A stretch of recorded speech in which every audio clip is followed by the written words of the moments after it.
All right, well, good morning again, everybody. All right, so in our study of the Sermon on the Mount, just consider for a moment where we've been so far. First, the Beatitudes, where Jesus begins with, "Blessed are," and describes what distinguishes those that are most primed to receive the kingdom from those who are not. Then he elevates the disciples. You are the salt of the earth. You are the light of the world. Lifting them up as his guarantee that the kingdom will be established and the kingdom will endure. From there, Jesus moves on to what can be described as the antitheses, where Jesus begins with the words, you have heard it said.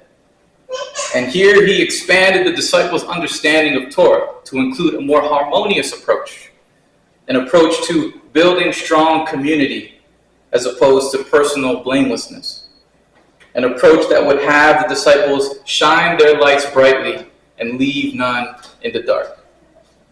And so that brings us to today, at the beginning of Matthew chapter 6, with Jesus' words, be careful. Two words that can feel ominous and put you on alert. So let's jump into it. Be careful not to practice your righteousness in front of others, to be seen by them. If you do, you will have no reward from your Father in heaven. Be careful. Even reading it, it can feel unsettling to receive such an ambiguous warning. But Jesus wants the disciples to be alert to the pitfalls that exist around them. He also knows that what he is asking of them will be challenging. And so he offers wisdom, not commands. He offers wisdom to help them discern their way. And this wisdom, in a nutshell, amounts to this: look out for the hypocrites and don't be like them. We can see it in regards to giving. So when you give to the needy, do not announce it with trumpets, as the hypocrites do in synagogues and on the streets, to be honored by others. Truly I tell you, they have received their reward in full. But when you give to the needy, do not let your left hand know what your right hand is doing, so that your giving may be in secret. Then your Father, who sees what is done in secret, will reward you. In today's world, we understand the word hypocrite to refer to someone who says one thing but does the opposite.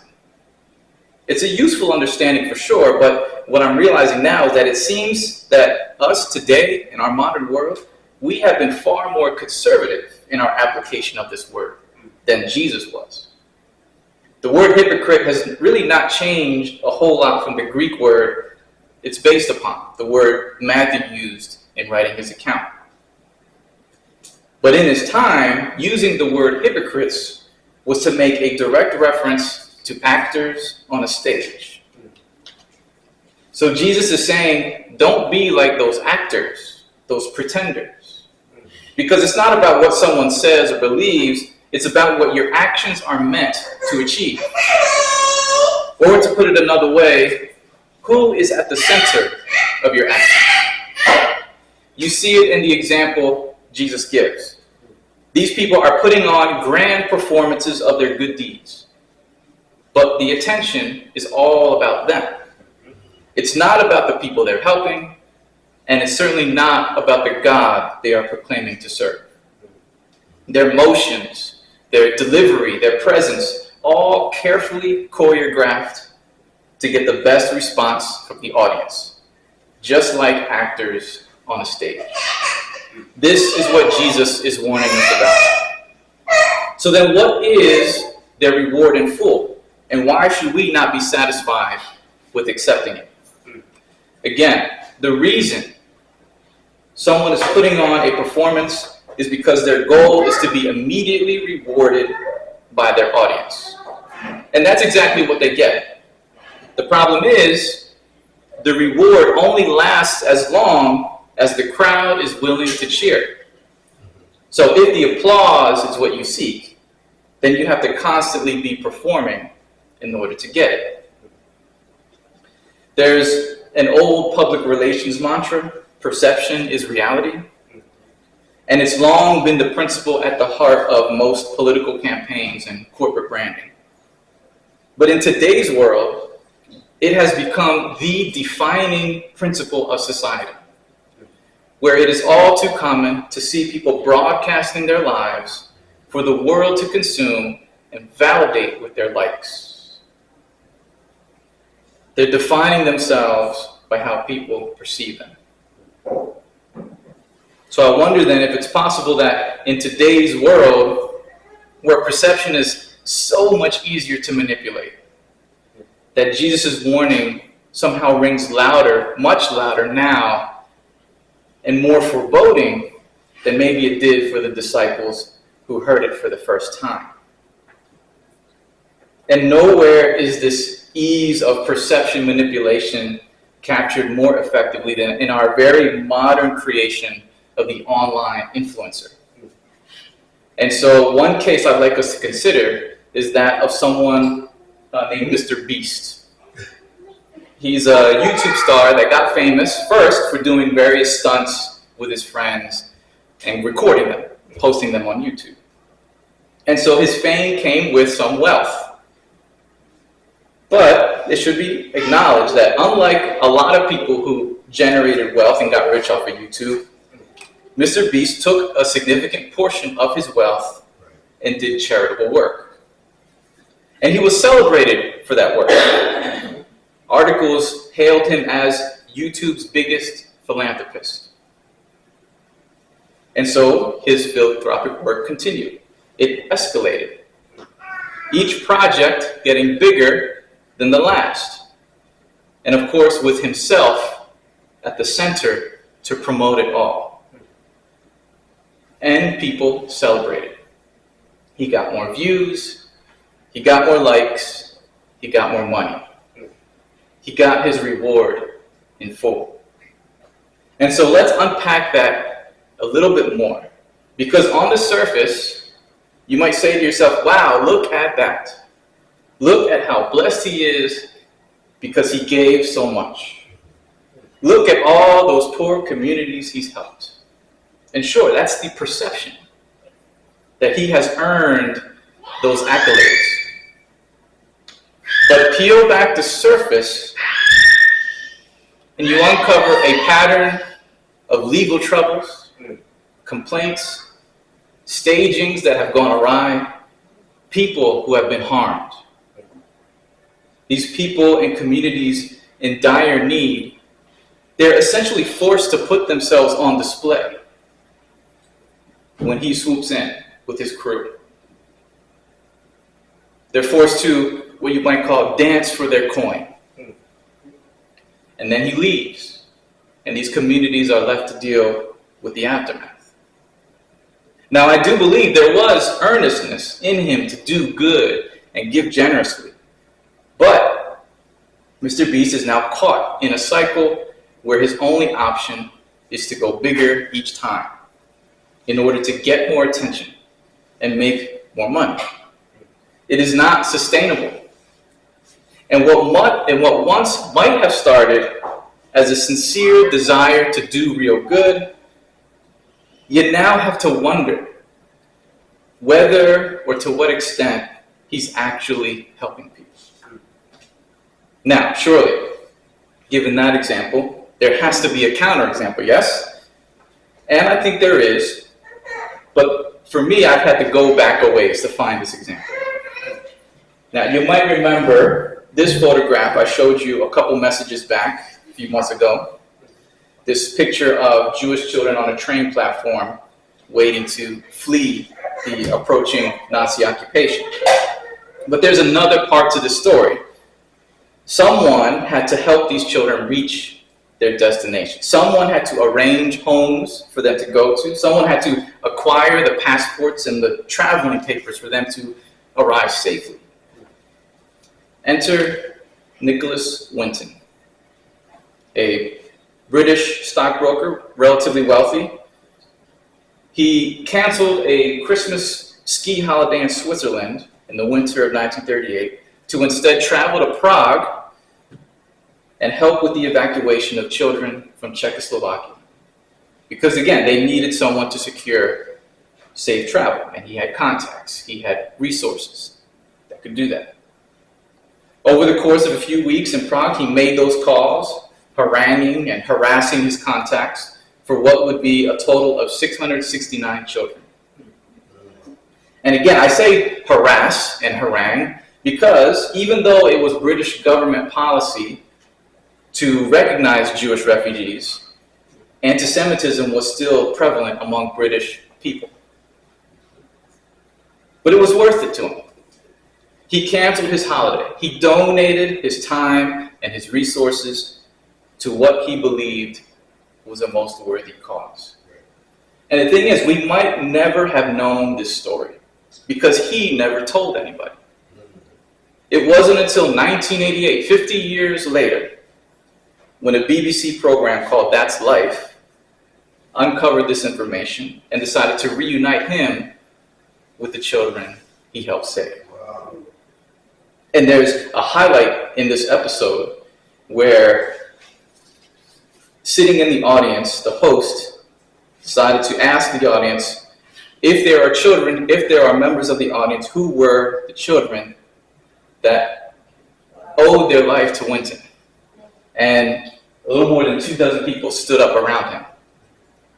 But then the host asked if there was anyone in the audience who was a child or a grandchild of that survivor. And there, the rest of the audience stood. Now, both Mr. Beast and now Sir Nicholas Winton, he was knighted by the Queen, both of them impacted many people's lives through what they gave. But I think in our hearts we recognize there is a difference. Even if we can't quite articulate it, there's just this feeling we know where one example fills our heart with a deep sense of goodness and joy. And the other example, it might give us a sense of gratitude, but overall it just feels off, doesn't it? And so, in approaching this question of reward, I think we can glimpse a piece of it in the life of Sir Nicholas Winton. He sought no personal glory in the moment, but in his actions, in the service he provided, he secured a wonderful gift to the world. People who would contribute to society. Because in that group included a mathematician, a geneticist, an architect, a writer, a poet, a TV journalist, a filmmaker, a future member of the British Parliament, a rabbi, people who would add to the world's collective knowledge, health, culture, and wellness. Their existence was a monumental reward.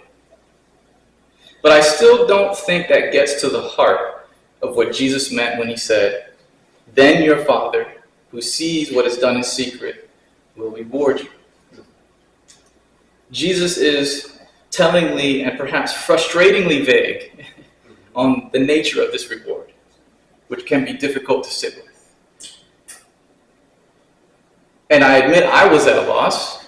I spent a good deal of time racking my brain trying to figure this out, trying to figure out what the reward would be. But I had to just stop myself and realize just how much of a fool's errand it was to try to answer that question. Because at the end of the day, it really isn't my place to know. Your Father will reward you. I can't say what that reward will be because it's between you and the Father. That's the point Jesus is making. Above all, we are, each of us, in a relationship with God. A relationship he cares about very much.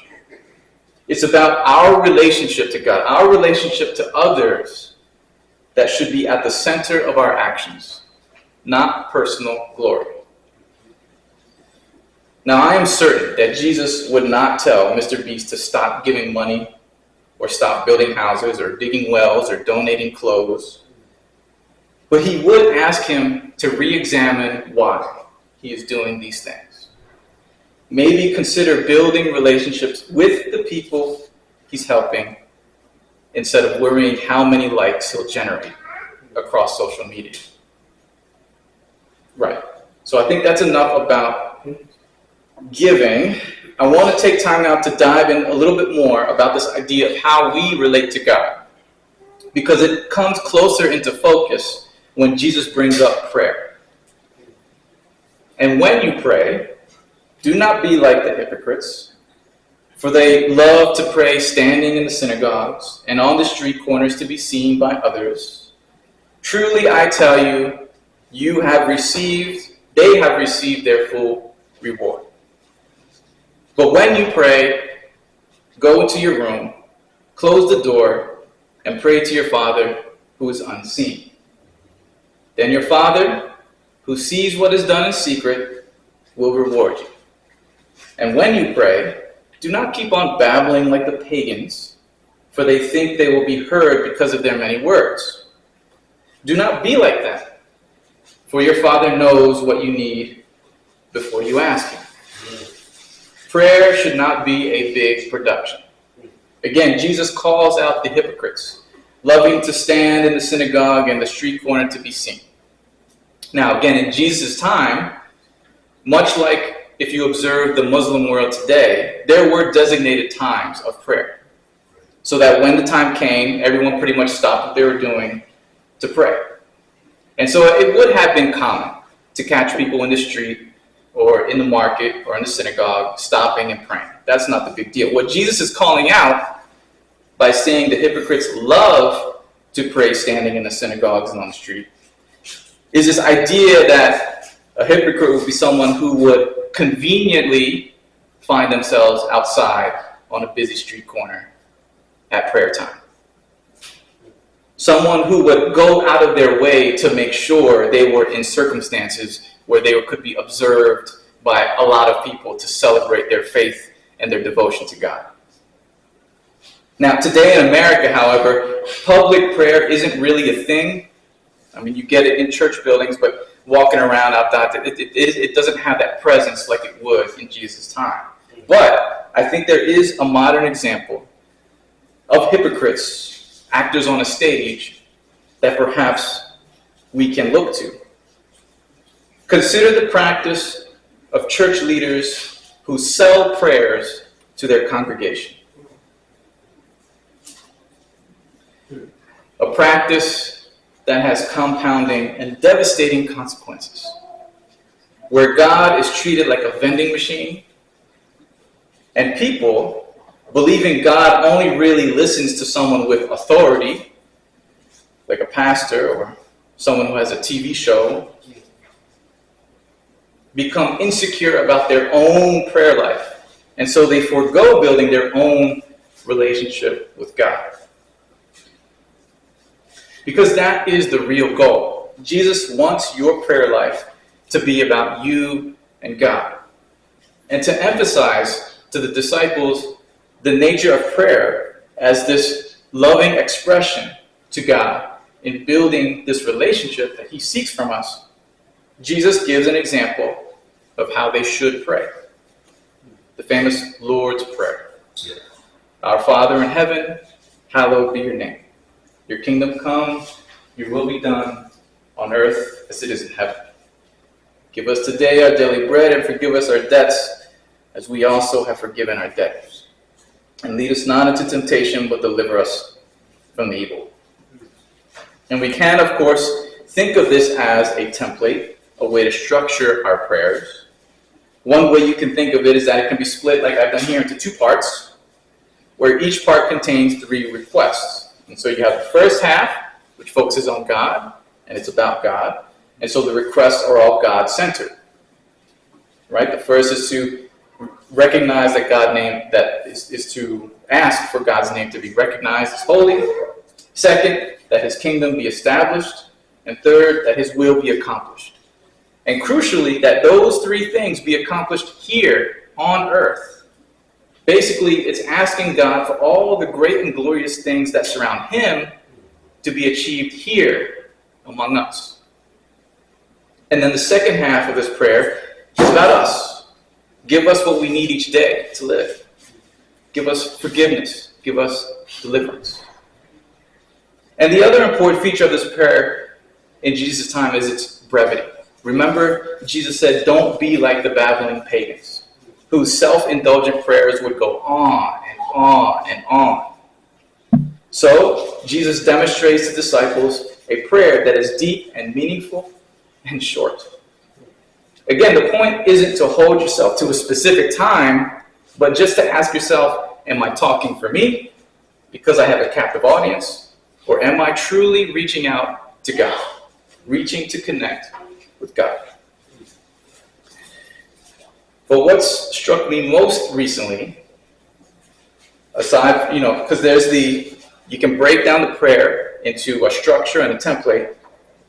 But what I've had to remind myself recently is that Jesus didn't just share a model of a prayer that would help the disciples. Jesus shared an actual prayer that he recites.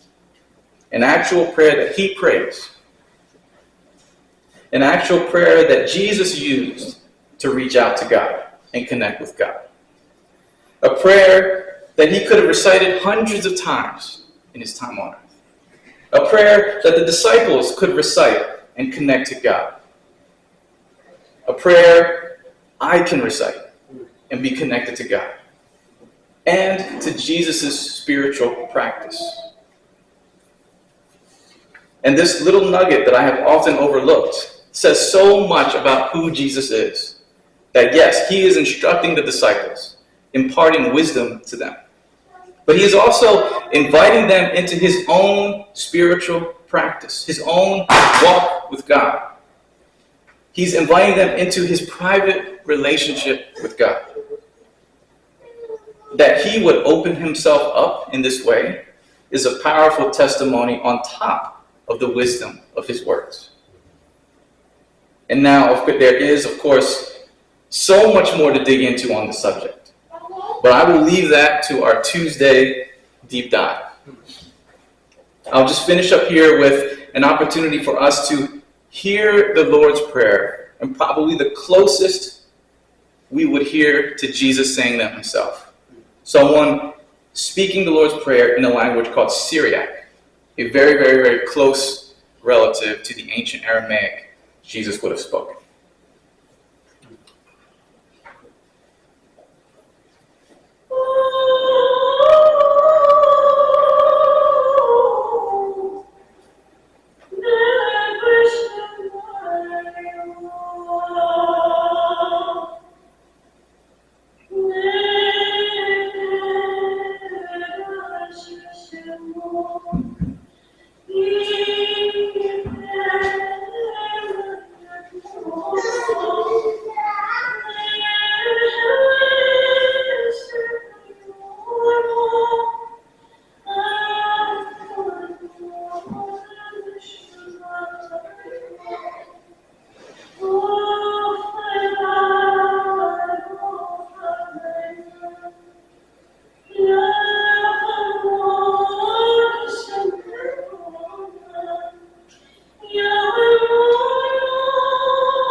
Let's pray.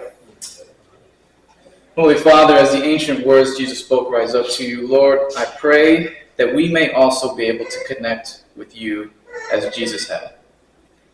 And that we could seek to honor you through our daily acts of worship and not ourselves.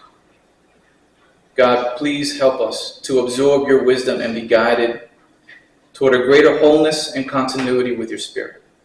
Please accept what is offered up today in contribution and help direct its use among the community here. All this I offer in the name of your Son, Jesus. Amen. Amen.